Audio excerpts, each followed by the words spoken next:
L'environnement, plus particulièrement notre perception de l'environnement, modifie notre activité génétique. Ça veut dire que finalement nous ne sommes pas des victimes, car si je peux changer mon environnement, je peux changer mes perceptions. Et si je peux faire cela, je peux contrôler mes gènes. Nous passons alors de victimes à des maîtres. De la génétique à l'épigénétique.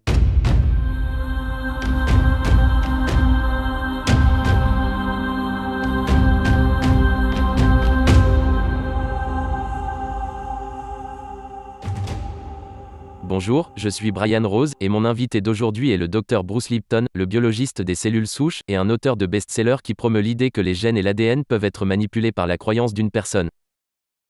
Vos recherches novatrices sur le clonage de cellules souches accélèrent le nouveau domaine révolutionnaire de l'épigénétique.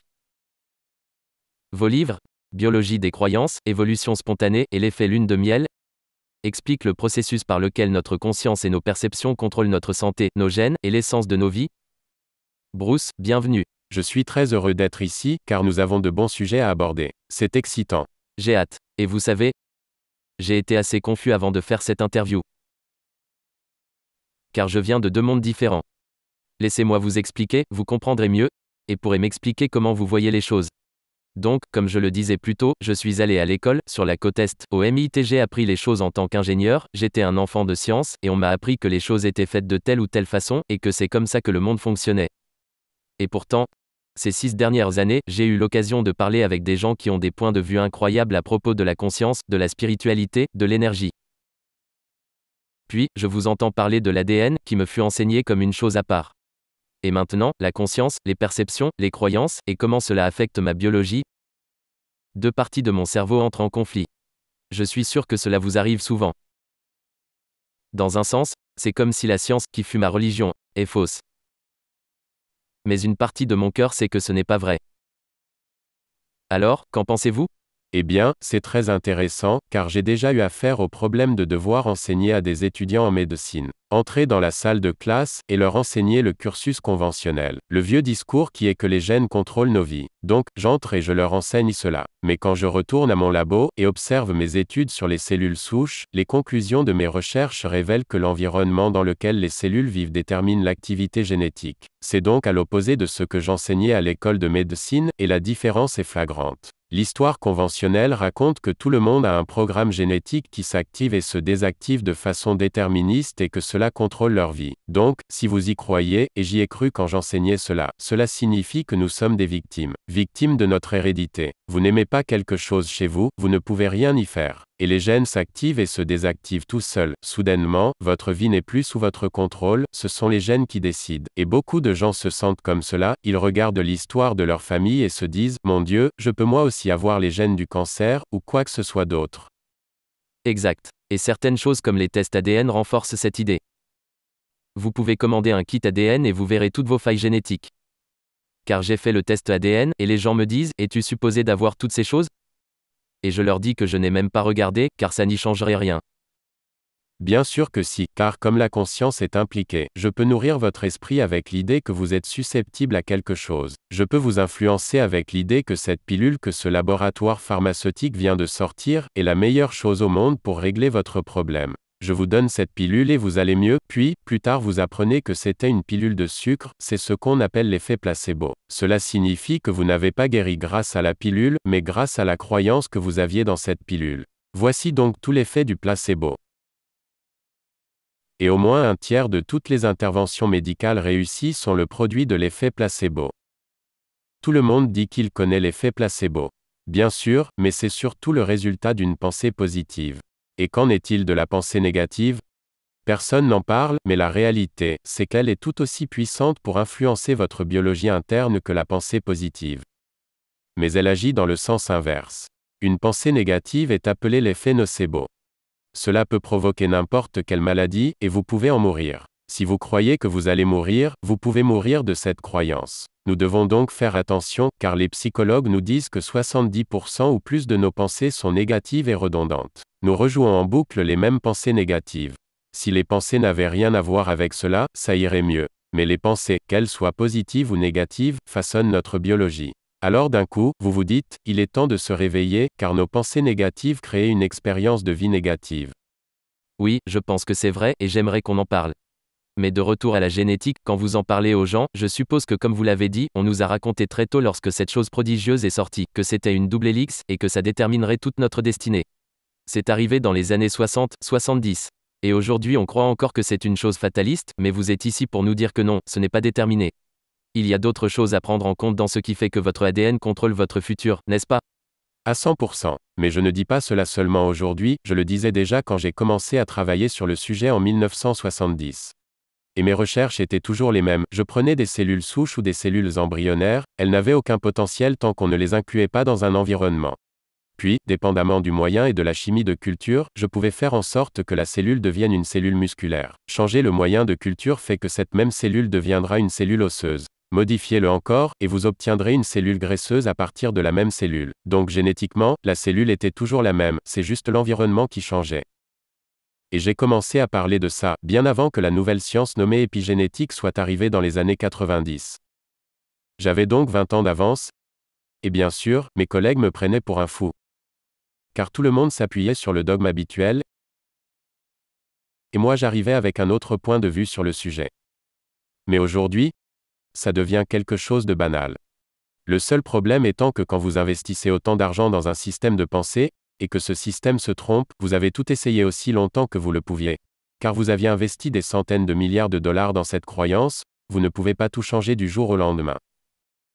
Donc, c'est un combat de tous les jours, mais la vérité commence à se faire connaître car le public devient plus conscient de cela. C'est une véritable révolution, car, comme je le disais, si vous croyez que vos gènes contrôlent votre vie, vous êtes une victime de votre hérédité. Pourriez-vous expliquer ce qu'est l'épigénétique pour ceux qui ne savent pas ce que c'est? Quand je dis que les gènes nous contrôlent, c'est dû à la croyance que les gènes font de nous ce que nous sommes. Quand je dis que c'est l'épigénétique qui contrôle, ça sonne presque pareil. Mais épi signifie au-dessus. Alors, quand je dis que l'épigénétique contrôle, ça signifie que ça prend le dessus sur les gènes. Et c'est ce que nous reconnaissons actuellement. L'environnement, plus particulièrement notre perception de l'environnement modifie notre activité génétique. Ça veut dire que finalement nous ne sommes pas des victimes, car si je peux changer mon environnement, je peux changer mes perceptions. Et si je peux faire cela, je peux contrôler mes gènes. Nous passons alors de victimes à des maîtres. De la génétique à l'épigénétique. Ok, je viens d'avoir un fils, il est né il y a 3 jours. Il est magnifique, bien sûr. Mais je me demandais, si j'avais eu le même enfant il y a 2 ans de cela. Serait-il né avec les mêmes gènes?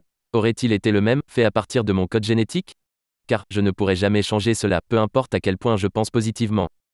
Est-ce vrai? Pas vraiment. Vous pouvez changer. Suffisamment pour les lui transmettre différemment? Oui, vraiment différemment. Par exemple, quand les parents ont un seul enfant, ils l'élèvent comme leur premier enfant. Après ça, s'ils ont un deuxième enfant, ils ont déjà connu l'expérience d'élever un enfant. Alors, ils élèveront le deuxième enfant différemment de la façon dont ils ont élevé leur premier. Et ainsi de suite pour tous les suivants. Ça veut dire que je peux commencer avec la même génétique, les mêmes cellules souches, mais c'est l'environnement dans lequel les gènes se trouvent qui va déterminer l'expression génétique. Ok, donc ces 2 garçons pourraient exprimer leur génétique différemment. Ils deviendront 2 personnes différentes, mais ils auront les mêmes chromosomes et la même structure d'ADN. Exact. Ce que les gens doivent comprendre avec l'épigénétique, c'est que ça change la lecture du gène, ça ne change pas le gène lui-même. Si vous êtes né avec un gène X, vous aurez toujours ce gène X, mais comment ce gène s'exprimera-t-il? Ça dépendra de votre style de vie, votre personnalité, votre comportement, votre environnement. C'est pourquoi obtenir une lecture de vos gènes. En fait, l'un des grands chercheurs principaux sur le génome humain, quand il reçut la carte de ses propres gènes, a dit qu'il s'est mis à rire en voyant ça. Il dit qu'en voyant ça, il ne pouvait pas dire s'il avait des yeux bleus ou marrons. Il pouvait lire tous ses gènes, mais ne pouvait pas savoir quel résultat serait à venir. Car ce sont les gènes plus l'environnement, s'il ne s'agissait que des gènes, je pourrais vous dire exactement ce qui va vous arriver. Mais, la plupart d'entre eux peuvent changer. Selon où vous vivez, et comment vous vivez, par conséquent, il n'y a que 7 maladies qui sont causées par un gène. Telles que l'hémophilie, l'infirmité motrice cérébrale, la maladie de Tay-Sachs. Vous avez donc 7 grandes maladies reliées à un seul gène. Si vous avez ce gène, et que votre lecture génétique montre que vous l'avez, vous allez donc devoir vivre avec ces maladies. Les autres maladies sont dues à plusieurs gènes. Le cancer est dû à un minimum de 12 à 14 gènes, ce n'est donc pas un accident. Vous ne pouvez pas juste modifier un gène pour avoir le cancer. Vous devez modifier 12 ou 14 gènes. Donc, la probabilité que ce soit dû au hasard, non, nous avons créé un cancer. Alors, nous pouvons le faire disparaître aussi, des gens ont des rémissions spontanées. Et ils y arrivent non pas en changeant leur biologie, mais en changeant leur état d'esprit. D'accord, mais si je suis né caucasien, avec les yeux bleus, ça, je ne peux pas le changer avec l'épigénétique? Non. Pas si facilement. Séparons les gènes en deux catégories. Il y a les gènes qui font le corps physique. C'est comme un robot, c'est une machine, ok? Puis il y a des gènes qui vont répondre et se comporter différemment selon les problèmes rencontrés. Ce sont ceux-là qui sont modifiables. Nous les changeons au jour le jour, selon nos comportements et les conséquences de nos comportements. Ça ne change pas les gènes, mais ça change l'expression du gène. Donc, pour faire simple, un gène est une empreinte, c'est le plus grand problème au monde, car beaucoup de gens se font à l'idée qu'un gène, ce n'est qu'une illusion. Il y a ces choses qu'on appelle des gènes, qui s'activent et se désactivent. Mettons les choses au clair. Le corps est fait de 100 000 différentes protéines construisant des blocs. C'est comme un assemblage géant de petits Lego. 100 000 pièces différentes. Vous pouvez assembler ces pièces de telle façon et faire une cellule musculaire. Les assembler d'une autre façon pour en faire une cellule cérébrale. Vous pouvez les assembler de différentes façons, ces pièces s'appellent des protéines, ce sont des pièces complexes. On se demande alors d'où viennent ces protéines, et la réponse se trouve dans l'ADN. C'est une structure qui fabrique les protéines. C'est là que ça se complique, car c'est une structure codée, c'est exactement ce que c'est. En quoi c'est pertinent? Eh bien, si vous alliez voir un architecte, il est en train de travailler sur un plan. Vous regardez par-dessus son épaule, et vous dites, « Excuse-moi, est-ce que ton plan est activé ou désactivé ?» Il vous regarde alors comme si vous étiez fou, c'est un plan, il ne peut pas s'activer ou se désactiver. Précisément, un gène, c'est comme un plan. Il ne peut pas s'activer ou se désactiver tout seul. Il ne sait même pas ce qu'il fait. Donc, l'idée d'avoir donné tout ce pouvoir à un simple plan a été une erreur pendant toutes ces années. Nous ne sommes pas concernés par le plan. C'est celui qui lit le plan qui l'est. Je me dis alors, qu'est-ce qui dans ma biologie lit le plan? La réponse, c'est l'esprit.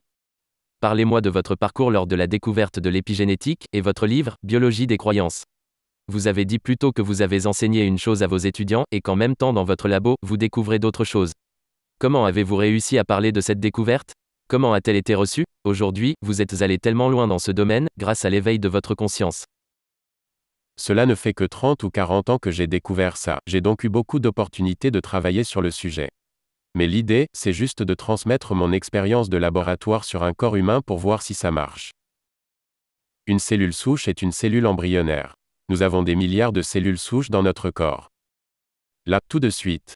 Peu importe votre âge. La raison est simple. Chacun de nous, chaque jour, perd des centaines de milliards de cellules.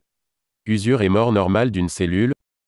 Pendant que nous parlions, nous avons perdu environ 1 milliard de globules rouges. Et ces cellules doivent être remplacées. La muqueuse du tube digestif, 7 mètres de muqueuse. Ces cellules sont remplacées tous les 3 jours. C'est presque 1 trillion de cellules. Nous en perdons chaque jour des centaines de milliards. Combien de jours pourriez-vous tenir sans remplacer ces cellules? Pas très loin. C'est pourquoi nous avons des cellules souches embryonnaires qui vont tout remplacer. Voici ce qu'est une cellule souche. Donc, j'isole une cellule souche in vitro et je la place en milieu de culture. C'est important, car nous allons parler de la connexion. Le milieu de culture est équivalent au sang. Si je fais croître des cellules humaines, je regarde de quoi est fait le sang humain et j'en reproduis une version en laboratoire. Si je fais croître des cellules de souris, je regarde la composition du sang de souris pour en faire un médium équivalent. Je fais donc le médium. Et comme c'est moi qui le fais, je peux en changer la composition. Je le synthétise. Voilà ce que j'ai fait. J'ai donc mis une cellule souche seule en culture, et elle se divise toutes les 10 à 12 heures. Elle commence par 1, puis 2, puis 4, 8, 16, ça double, pendant une semaine, 30 000 cellules en culture, mais elles sont toutes génétiquement identiques. Car elles proviennent de la même cellule souche, j'obtiens donc 30 000 cellules génétiquement identiques. Je les divise ensuite en 3 cultures, j'ai donc maintenant 3 cellules identiques isolées. Mais je change la composition du milieu de culture, un tout petit changement chimique. Et ce, pour chaque culture. J'ai donc des cellules génétiquement identiques, mais dans 3 milieux de culture différents. La première culture donnera alors du muscle, la deuxième donnera de l'os, et la troisième fera des cellules graisseuses. Vous vous demandez alors ce qui contrôle leur destin? Elles étaient toutes génétiquement identiques. Donc, ça n'a rien à voir avec les gènes, elles avaient toutes le même gène. La seule chose qui a changé, c'est l'environnement. C'est donc ainsi que ces gènes ont été exprimés. Oui, mais c'était une réflexion de leur environnement. La cellule s'ajuste donc à l'environnement. Changez l'environnement et vous changerez l'ajustement. Vous avez donc eu cette prise de conscience lorsque vous avez observé cela. Qu'en disaient vos collègues à l'académie? Ils me prenaient pour un gars bizarre, vous savez, car ils étaient tous trop centrés sur les gènes. Les gènes, c'était avant le projet du génome humain, qui était de cartographier notre génétique. Genre, tout provenait des gènes. Et moi, j'étais ce gars dans le fond de la salle qui disait, ce n'est pas que les gènes. Alors, ils me regardaient comme un gars bizarre et ne voulaient rien entendre. Ça ne collait pas avec l'histoire conventionnelle. En fait, la première fois que j'ai donné une conférence devant mes collègues, j'avais quitté l'université, mais je suis revenu après car j'avais besoin d'une audience scientifique pour décrire ce sur quoi je travaillais. À la fin de mon discours, je leur dis, merci beaucoup. Dans cette salle, remplie de gens qui ne faisaient que me regarder, sans un mot. Je me suis senti mal, j'étais devant l'audience, j'avais dit merci, et ils me regardaient. Et un gars, au fond de la salle, m'applaudit 2 fois, je m'en rappelle parfaitement. Quand il a fait ça, tout le monde s'est tourné vers lui. Alors il a reposé ses mains sur son bureau, puis, environ 1 minute plus tard, tout le monde s'est levé, et ils sont tous partis. Tous mes collègues. Je pensais que j'étais devenu fou. Pourquoi est-ce arrivé? Pourquoi ce genre de choses arrive? Car nous pensons que la science est basée sur des faits. Mais la science est basée sur ce qui est en vogue. C'est basé sur des tendances. Comme toutes ces choses à l'époque de Galilée. Chaque fois qu'un scientifique est arrivé avec une nouvelle idée, il a été déclaré être bizarre, fou, ou à côté de la plaque. Puis ces nouvelles idées prennent place. Ou parfois ils sont juste l'excentrique du groupe. Oui, mais c'est là qu'ils doivent faire la différence. Oh, il est bizarre, alors je l'évite, mais une personne intéressante se cache derrière cela. Donc les faits étaient là. Mes recherches étaient reproduisibles chaque jour, et on pouvait prédire le résultat. Le truc, c'est que la prédiction veut dire que vous comprenez quelque chose. Si vous pouvez le prédire avant que cela n'arrive, alors vous savez comment ça marche. Mes prédictions étaient toujours justes. Elles ne collaient juste pas à la pensée conventionnelle. Je devais donc faire un choix. J'étais un hérétique. On me disait que je me trompais, et je disais que non. À chaque fois que je vérifiais les recherches, les résultats provenaient de différentes sources, de différents endroits. Alors, je m'y suis tenu. Et cela a pris près de 20 ans, avant que la science reconnaisse ce dont je parlais, et lui attribue le nom d'épigénétique. C'est la nouvelle science. Qui est donc la croyance qu'à travers nos comportements, vous pouvez altérer vos gènes, les transmettre et les exprimer différemment. Je choisis peut-être mal mes mots. C'est très proche. Les gens en parlent aujourd'hui comme d'une réalité. Bien que ce n'est pas encore très bien compris ou totalement cru. Ça l'est aujourd'hui. C'est une vraie science. Une science de pointe. Maintenant, je vais vous dire d'où vient le problème. Pas vraiment des scientifiques, mais de l'industrie pharmaceutique. Et la raison pour laquelle c'est important, c'est parce que l'industrie pharmaceutique a le monopole de la médecine. Si vous pouviez mettre ce genre de guérison dont je vous parle dans une capsule, il vous en parlerait. Mais c'est de la guérison par la conscience, et vous ne pouvez pas le vendre. Résultat, ils ne sont pas intéressés par cela. Ils gâchent alors d'énormes sommes d'argent à trouver les bons scientifiques issus des écoles de médecine. Ce qu'il faut savoir, c'est qu'une fois que vous comprenez l'épigénétique, vous n'avez plus besoin de l'industrie pharmaceutique. Vous vous rendez alors compte que ce n'est pas l'intérêt de l'une des plus grandes industries de cette planète, de dire aux gens, vous pouvez vous soigner sans médicaments, vous savez. Mais pour ceux qui ne comprennent pas ce concept, je le comprends car j'ai eu l'occasion d'en parler auparavant. Mais dites-moi, comment les entreprises pharmaceutiques peuvent contrôler notre façon de penser et prendre le contrôle de toute l'industrie pharmaceutique? Premièrement, qu'en pensent les médecins? Et deuxièmement, comment contrôlent-ils cela? Tout d'abord, ils le font grâce à l'argent. Ils ont beaucoup d'argent. Si je vous donne une bourse, vous pourrez étudier ce pourquoi je vous ai donné une bourse. Donc, ils dirigent beaucoup de recherches avec leurs milliards de dollars. Ce qui est intéressant, c'est que le journal anglais de la médecine a fait une enquête, afin de déterminer si les recherches étaient financées par le gouvernement, ou par des organismes privés, agences pharmaceutiques. Le résultat fut que l'industrie privée paya 4 à 5 fois plus d'argent pour la recherche, comparé à ce que donna le gouvernement, sans aucun intérêt spécial derrière cela. Dès lors, il y a une manipulation de l'information. Vous vous dites qu'ils trichent, mais je dis qu'ils sélectionnent les informations pour que ça aille dans leur sens. Pourquoi? Parce que si j'obtiens une bourse d'eux, et que je leur dis, oh désolé, j'ai vérifié vos informations, et ça ne fonctionne pas, je n'obtiendrai jamais d'autres bourses de leur part. Alors, est-ce que les médecins nous mentiraient? Ils ne mentent pas, mais ils choisissent les informations qui soutiennent leur point de vue. Ils ont déjà une conclusion avant même d'avoir fait l'expérience. Même dans une étude en double aveugle? Il n'y a aucune étude réalisée en double aveugle.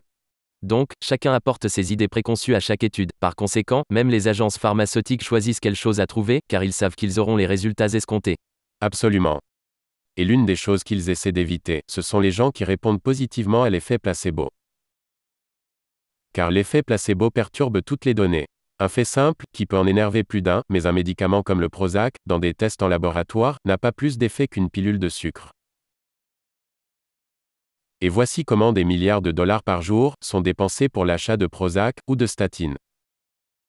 Les pilules statines ne fonctionnent que sur 3% des gens qui les prennent. Et elles provoquent des effets secondaires dangereux dans 23% des cas. Donc vous aidez 3% avec le médicament et 23% d'entre eux deviennent toxiques. Et ce sont des médicaments. Pour combien de temps devez-vous en prendre? Combien de temps voulez-vous vivre?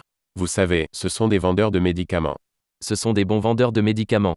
Et je voulais vous parler de l'effet placebo, mais ça a déjà fait l'objet de nombreuses études. Vous savez, un tiers des cas étudiés, c'est énorme. Le fait d'avoir un effet positif grâce à une pilule de sucre. C'est vrai, et quand je parle de cela aux gens que je connais, ma famille, mes proches, mon père, je lui demande, qu'est-ce qu'il se passe? Il me dit alors qu'il est dans cet état, alors il prend ceci et cela, plein de médicaments. Vraiment, mais qu'est-ce qui cloche chez lui? On dirait que tout le monde est sous traitement de nos jours. Ça va au-delà de toute croyance, car on en voit les publicités toutes les 10 minutes à la télévision, il y a toujours un nouveau médicament. Et ça s'imprègne dans leur esprit du genre, votre vie va mal? Regardez ces gens si heureux, ils ont pris ce médicament et voyez comment ils sont si heureux maintenant. Et les gens croient à cela. Les médicaments tuent 300 000 personnes par an. Les médicaments pharmaceutiques tuent environ 300 000 personnes chaque année. Et tout le monde se dit que c'est le prix à payer pour l'avancée de la médecine. Il y a donc eu une guerre des médicaments qui tua près de 30 000 personnes. D'un coup, vous avez une guerre, car 30 000 personnes sont mortes, 300 000 autres personnes sont mortes, mais c'est le business, comme d'habitude. Beaucoup de gens hallucineraient devant de telles statistiques, mais je pense que vous avez raison. Dans toute cette grande guerre pharmaceutique que nous avons autour du globe, toutes ces overdoses, toutes ces histoires choquantes, et tout ce qu'on voit dans les films, 30 000 morts, contre 300 000, dus à des médicaments pharmaceutiques prescrits. Vous voyez ça à la télé, vous allez chez votre médecin, et vous l'avez, ça en dit long. Mais comment peuvent-ils réellement contrôler le sujet dans les écoles de médecine? C'est une chose qu'ils puissent contrôler les études, mais comment peuvent-ils contrôler ce qui est enseigné? D'où vient le financement? D'où vient l'argent dans les écoles de médecine? Qui est payé? Les médecins sont payés. Ils sont payés pour prescrire des médicaments. Ils ont cette jeune femme qu'ils ont choisie, qui sont les représentants des labos. Si vous regardez bien, vous remarquerez qu'il y a quelques hommes, mais la plupart d'entre eux sont de belles jeunes femmes. Pourquoi? Elles marchent dans le labo, vous sourient, vous donnent des échantillons, distribuent des médicaments. Et ce qui s'ensuit, c'est que le médecin prescrit ces médicaments à ses patients. Voilà l'histoire, même les films en parlent. C'est une vraie histoire. Les écoles reçoivent donc de l'argent des agences pharmaceutiques. Et la recherche est un domaine énorme, immense. Les gens ne comprennent pas que lorsque j'enseignais à l'école de médecine de l'Université du Wisconsin, je donnais 6 conférences par année. Le gouvernement et les gens à cette époque s'indignaient. Vous payez ces professeurs avec autant d'argent, et certains professeurs comme moi ne donnent que 6 classes par an. Et la vérité éclata. Quand je recevais une subvention, l'école recevait 56% en extra sur cet argent. Donc, si je recevais 100 000 $ de subvention, l'école recevait aussi 56 000 $ pour le fait que j'ai reçu une bourse. Ils appelaient ça les frais de générosité. Et combien cela faisait au total? Les chercheurs rapportaient environ la moitié de l'argent requis pour faire fonctionner une université. Ils disaient alors, ne blâmez pas la vache à argent s'il ne fait que 6 cours par an. Il rapporte de l'argent, bien plus que son propre salaire, et cela aide l'école. Alors, la recherche est très commode pour une université, car ça compense leurs dépenses. Donc, c'est du racket? C'est du racket. Alors, tout ce prestige, quand on voit toutes ces écoles parfaites, si nobles. En coulisses, c'est surtout de l'argent sale. Exact.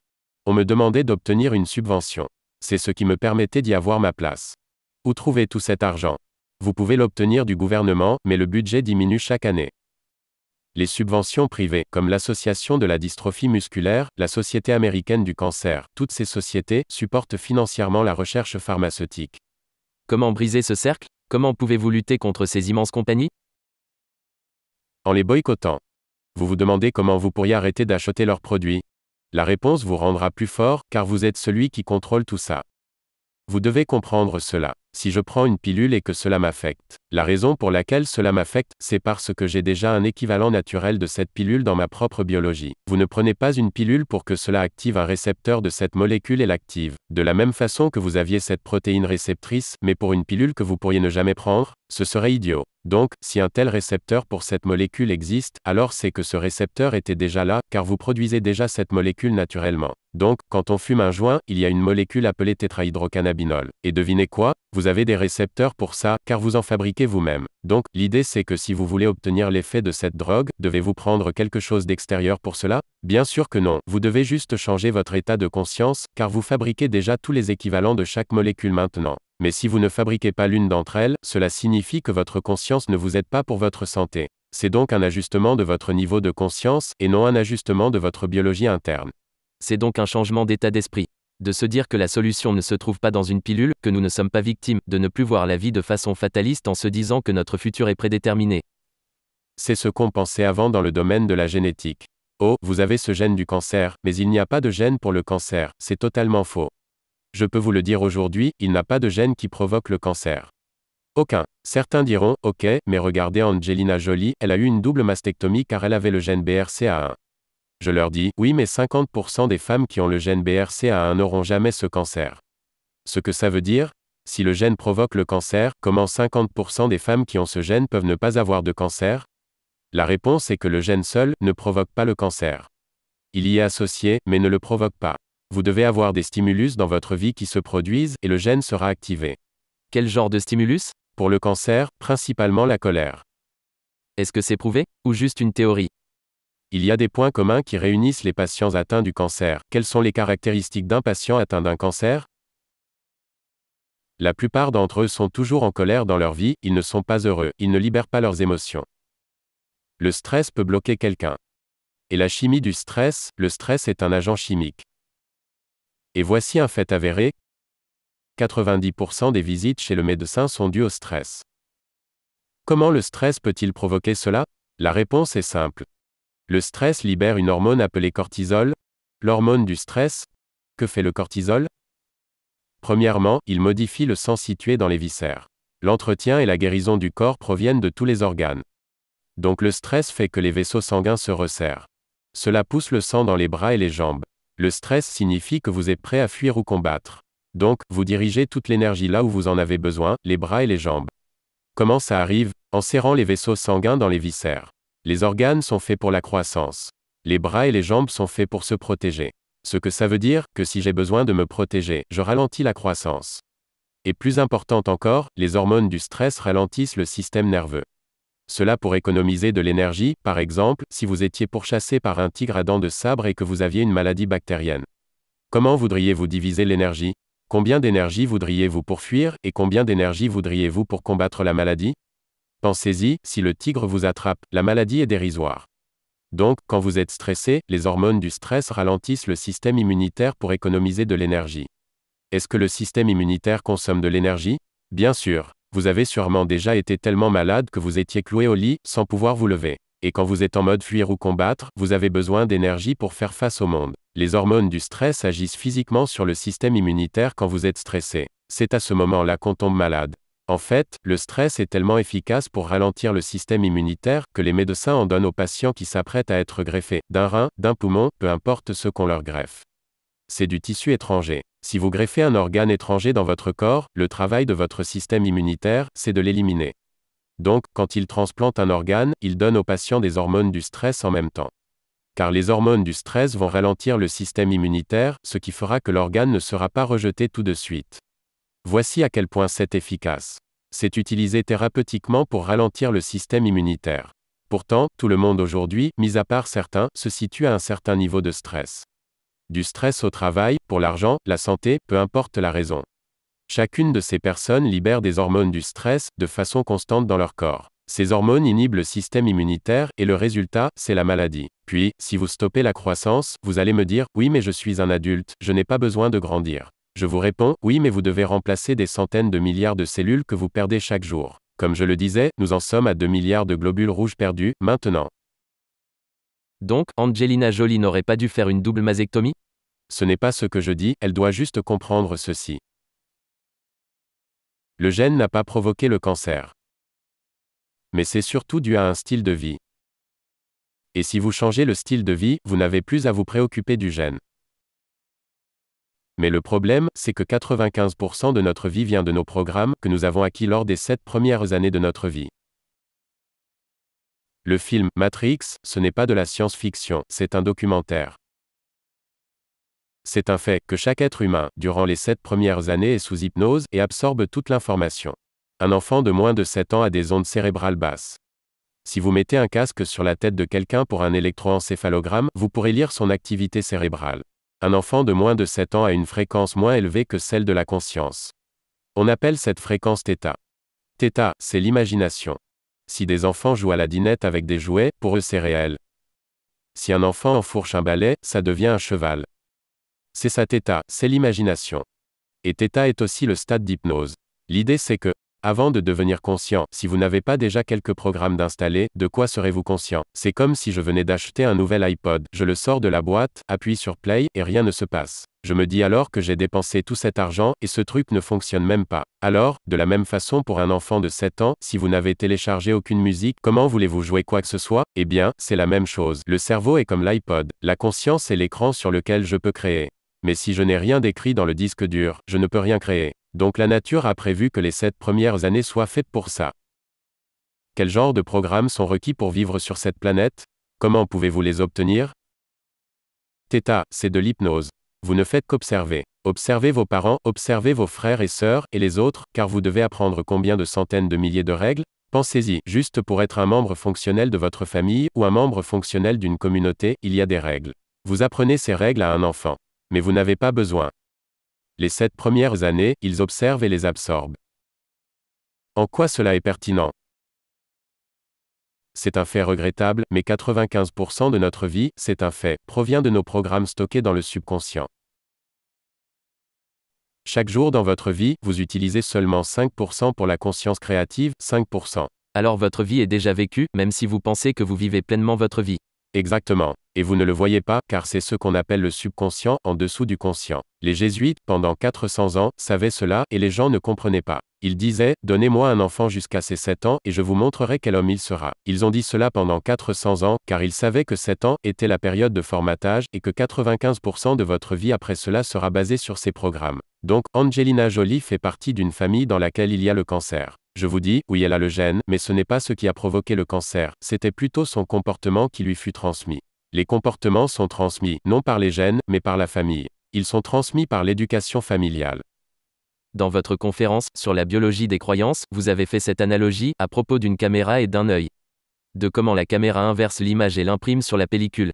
Et avec notre œil, nous prenons l'image, elle s'inverse, puis avec notre cerveau nous mettons un filtre dessus pour l'interpréter.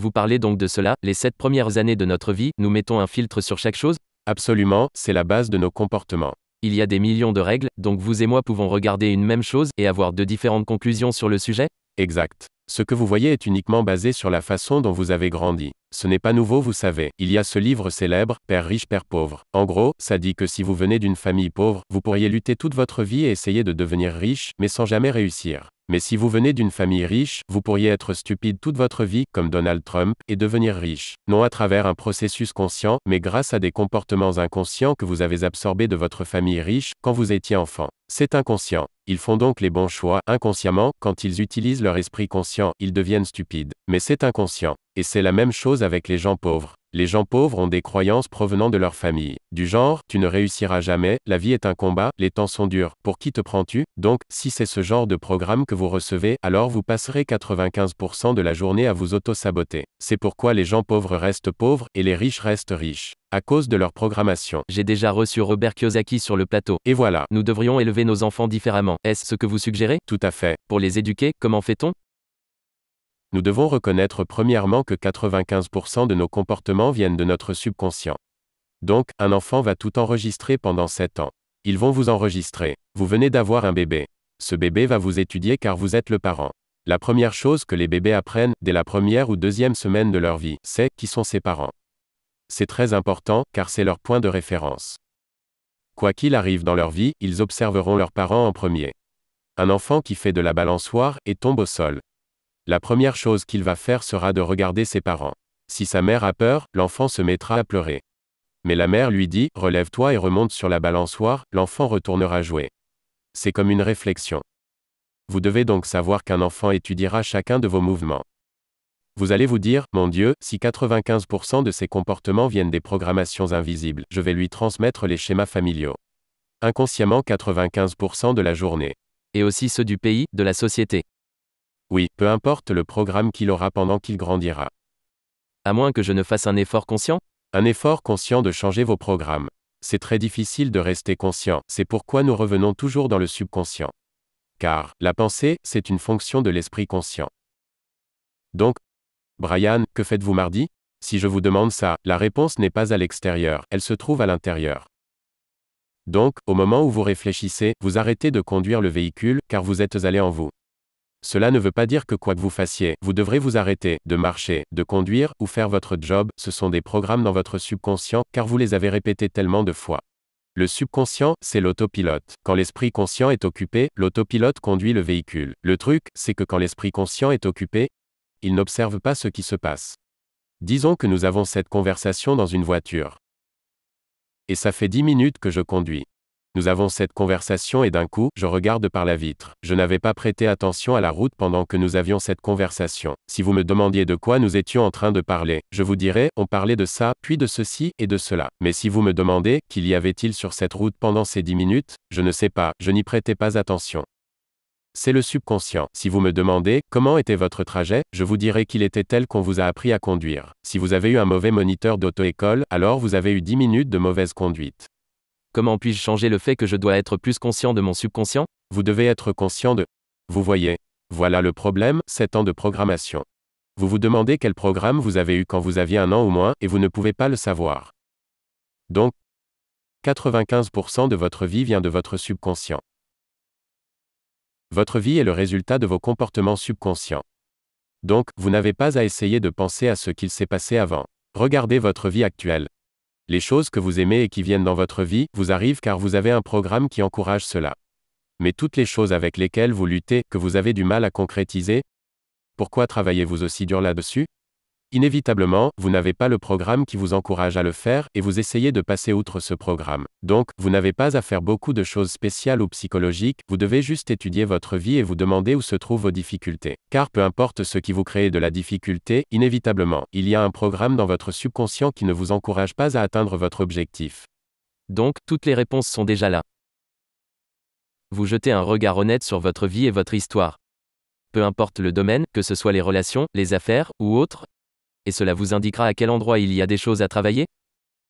Bien sûr, je reviens à Angelina Jolie. Elle pourrait regarder sa vie et chercher dans les gènes ce qui provoqua le cancer. Je dis non, regardez votre vie, car ce comportement vous a été transmis par votre mère. Et elle l'a elle-même reçu de votre grand-mère, etc. C'est votre histoire. Ce qui fait que certains ont besoin d'attention. Ils sont en colère contre eux, ne leur parlent plus, etc. En effet. Aujourd'hui, nous reconnaissons cela. Nous essayons alors de faire un changement conscient. Ah, voilà d'où vient le problème. Vous aimeriez connaître d'où vient le problème, peut-être que d'autres personnes aimeraient le savoir aussi. C'est comme cela qu'on évolue, n'est-ce pas? On doit aller d'un point A à un point B, d'un point B à un point C. J'ai eu 2 vies différentes, durant cette période. Avant que je ne puisse mettre ce savoir en pratique, je dis bien mettre en pratique. Car j'avais le savoir, académiquement. C'était incroyable, je voyais les recherches, et je les comprenais d'une certaine façon. Et malgré tout ce savoir, ça n'a pas changé ma vie pour autant. Les gens lisent des livres de développement personnel. Vous lisez le livre, vous avez le savoir. Mais votre vie change-t-elle pour autant? Non, mais vous avez juste beaucoup de connaissances. Voici la différence, le subconscient est créatif et peut apprendre de toutes les façons possibles. Lire un livre, aller à une conférence, écouter ce programme et votre esprit conscient va s'éveiller. Oui, mais le subconscient n'apprend pas de cette façon. Le subconscient apprend de 2 façons fondamentales. L'hypnose, comme dans les 7 premières années de la vie, mais après 7 ans, comment intégrez-vous de nouveaux programmes? La répétition, la pratique. Vous voulez apprendre à conduire une voiture? Vous n'avez pas appris cela juste en vous asseyant dedans et en tournant le contact. Vous deviez vous pratiquer à conduire. Vous voulez apprendre l'alphabet? Combien de fois avez-vous répété les lettres de A à Z, essayé d'aller de A à Z avant de pouvoir le faire entièrement? Une fois assimilé, vous n'aviez plus à y revenir et réessayer. Donc, 2 façons d'entraîner le subconscient. L'hypnose Et la répétition? J'aime la deuxième façon, car il y a une citation qui dit « Fais semblant jusqu'à ce que tu y arrives ». Alors, si vous n'êtes pas heureux et que vous aimeriez l'être, répétez-vous tout le temps « Je suis heureux, je suis heureux ». Je vous dis que vous n'avez pas l'air heureux, mais vous me dites que celui à qui vous parlez par répétition, c'est votre subconscient. Si le subconscient apprend « Je suis heureux » et que 95% de votre vie vient de votre subconscient, il va arriver un moment où votre subconscient va saisir que vous êtes heureux. Et vous n'aurez plus à vous le répéter. Ce sera automatique. Voilà pourquoi nous voyons autant de gens faire des affirmations de gratitude. Car si vous faites ça tous les jours, ça devient une habitude. C'est répétitif, voici le secret. Coller un pense-bête sur le frigo s'apparente plus à une suggestion, mais ce n'est pas une répétition. Ça ne marche pas vraiment. La répétition, c'est comme une habitude. C'est créer une habitude. Donc, vous devez faire quelque chose religieusement, en le répétant, encore et encore, jusqu'à ce que ça fonctionne.